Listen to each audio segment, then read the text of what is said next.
jordskælv i 30 år. Dødstallet er foreløbig nået op på 150, mens 1500 er med kvæster. Internationale forskere har fundet spor af sprængstoffer i ruinerne af World Trade Center. I en ny videnskabelig artikel får det forskerne til at konkludere, at det formentlig ikke var sammenstødende med de to kaprede fly, der i 2001 fik World Trade-tårnene til at kollapse. Så vender vi blikket imod 9/11, det store angreb i New York. Det var nemlig formentlig ikke sammenstødet med de to kaprede fly, der i 2001 fik de to tvillingetårne til at kollapse. Det konkluderer i hvert fald en netop offentliggjort videnskabelig artikel. Internationale forskere har gjort fund af sprængstoffet nanotermit i ruinerne af de sammenstyrtede tårne, og sprængstoffet kan ikke stamme fra de to fly. Tværtimod tyder undersøgelserne på, at det formentlig i forvejen var anbragt i bygningerne, og der er altså tale om flere tons sprængstof. Niels Harrit, du har sammen med 8 andre forskere lavet den her artikel, hvor I konkluderer, at det formentlig var stoffet nanotermit, som forårsaget sammenstyrtningerne af de her bygninger. Hvad er nanotermit for en størrelse? At vi har fundet nanotermit i støvet fra sammenstyrtningen af World Trade Center. Vi siger ikke, at der kun blev brugt nanotermit. Men nanotermit, hvis jeg skal forklare, hvad det er, så den sidste del af ordet termit, det er en gammel opfindelse faktisk fra 1893, som er en blanding af aluminium og pulveriseret rust, som hvis det reagerer med hinanden, udvikler en enorm varme. Der dannes i reaktionen jern, som er 2500 grader varmt, og det kan man bruge til at svejse med, det har man gjort, det er meget nyttigt. Men det kan også bruges til at smelte andet jern. Men i nanoteknologien, der bliver alting meget mindre. Så de her to pulver, som man lavede i 1893, er nu om dagen nogle bitte små partikler, som er blandet umådeligt godt med hinanden. Og det betyder, at når de reagerer, så udvikles denne her enorme varme meget hurtigere. Og samtidig kan man tilsætte andre stoffer, således at nanotermitter både kan virke som noget, der giver en masse varme, men det kan også virke som et meget effektivt sprængstof. Faktisk er der mere energi i nanotermitter, end der er i almindelige sprængstof og dynamit. Og man kan også bruge det som raketsprængstof, så det kan bruges til det hele. Jeg var inde og google på nanotermit, og der er faktisk ikke skrevet så forfærdeligt meget om det. Er det et bredt anerkendt videnskabeligt stof, som man opererer med, eller er det så nyt, at det er næsten ukendt for mange andre fagfolk? Altså, det er en samlet betegnelse for en masse materialer, energetiske materialer, der har energi. Og hvis der ikke er så mange, der kender det, så skyldes det måske, at civile forskere, som jeg, ikke beskæftiger sig normalt med sprængstoffer til hverdag. Og med hensyn til mine kolleger inden for det militære forskningsapparat, så må du hellere spørge dem, fordi jeg ved jo ikke, hvor meget de er på forkant med nanoteknologi.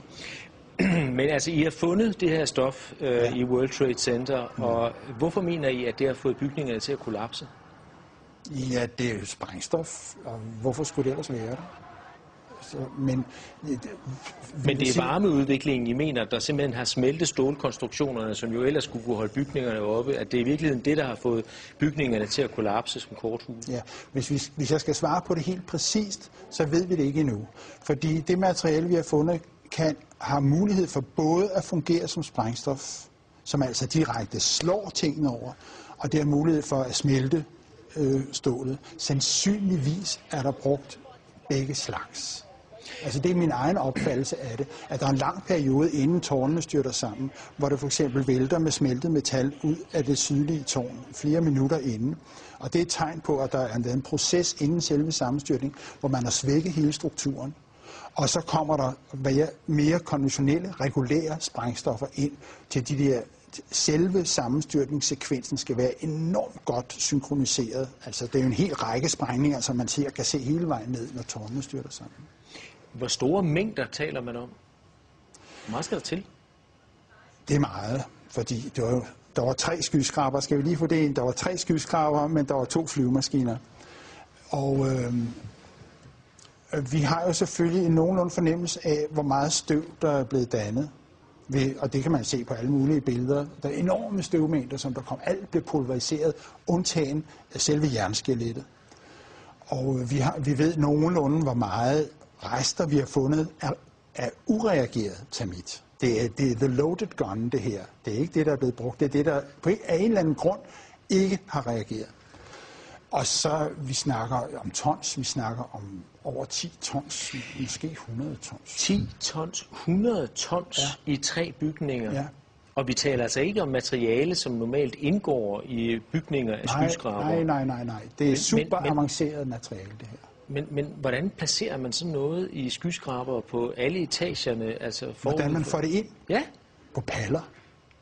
Ja, det vil jeg da. Altså, hvis jeg skulle transportere de meter, ville jeg da kørt ind på paller. Først en lastbil, og så kørt ind på paller. Hvorfor har man ikke opdaget det noget før? Eller før? Hvem skulle opdage det? Portland for eksempel, altså at man kører rundt med 10-100 tons nanotermit, som man placerer på etagerne i store sække, eller jeg ved ikke, hvad man gør. Altså, det undrer mig bare, at man ikke har opdaget det. Jamen, det spørgsmål skal du jo som journalist stille til det firma, som stod for kontrollen, for sikkerhedskontrollen i World Trade Center. Men I er i hvert fald ikke i tvivl om, at materialet har været der? Ja, det er sådan en videnskab. Du kan ikke rigtig snyde der, at vi har fundet det. Og det er ureageret termit. Hvilken modtagelse har jeres artikel fået rundt omkring i verden? Altså det er jo helt ny viden for mig også. Ja. Nu udkom den altså i fredags, så det kan vi ikke rigtig sige endnu. Men der er ikke så stor nyhedsværdi i det her, som du måske tror. Fordi at de 3 skyskrabere blev revet ned, det er der 100.000 vis af mennesker over hele verden, der ved. Fordi det har været krystalklart længe af mange andre grunde, end jeg kommer med her. Det her, det er kun det sidste søm i kisten. Altså, fordi, som sagt, det er ikke the smoking gun, det her, det er the loaded gun. Og antallet af mennesker, som indser, at World Trade Center bliver revet ned, de vokser med tusindvis om dagen. Det er ikke noget, du bare sådan kan stoppe, så det skal nok komme. Hvordan kan det være, at man ikke har opdaget, at der har været nanotermit i bygningerne tidligere? Altså, vi har jo snart 10 års jubilæum på terrorangrebet, og det kan jo egentlig undre, at man ikke har fundet det tidligere. Altså i støvet, mener du? Ja. Det blev fordi det er lidt tilfældigt, at der også er en, der kiggede på støvet i et mikroskop, og det er sådan nogle små røde chips. Altså de største er millimeter og ned efter. Så de allerstørste kan du se med det blotte øje, men langt de fleste af dem skal du altså have et mikroskop frem for at finde. Og så det var lidt et tilfælde. Det er lidt over 2 år siden, at der var en, der opdagede det. Og den videnskabelige artikel, som du refererer til her, og som udkom i fredags, den har været 1,5 år undervejs. Det er en meget omfattende artikel, det er meget grundigt arbejde, og det laver man ikke fra den ene dag til den anden. Men du har arbejdet i flere år, fordi det her, det har undret dig?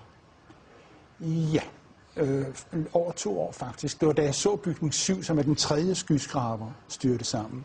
Da jeg så den første gang, fordi den styrtede ned 7 timer efter tårnene. Og der var altså kun 2 flyvemaskiner. Så når man ser sådan en bygning på 47 etager, 186 meter høj, styrte sammen på 6,5 sekunder, og man er naturvidenskabsmand, så tænker man, what? Og så skal man lige se det igen.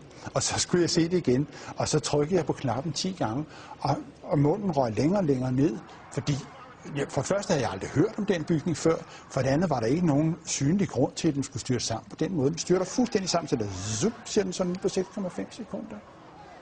Og siden den dag har jeg ikke haft fri. Altså, lige siden 9/11, der har der jo været spekulationer fremme og konspirationsteorier. Og hvad vil du sige til de seere, som nu sidder og hører om jeres undersøgelse for første gang, og hører om jeres videnskabelige arbejde og siger, ja, vi har hørt det før, måske i anden indpakning. Folk har god fantasi, der er masser af konspirationsteorier. Hvad vil du sige til dem, for at overbevise dem om, at det her, det er altså noget andet? For mig er der kun én konspirationsteori, som er værd at snakke om her. Og det er den med de 19 flykapere.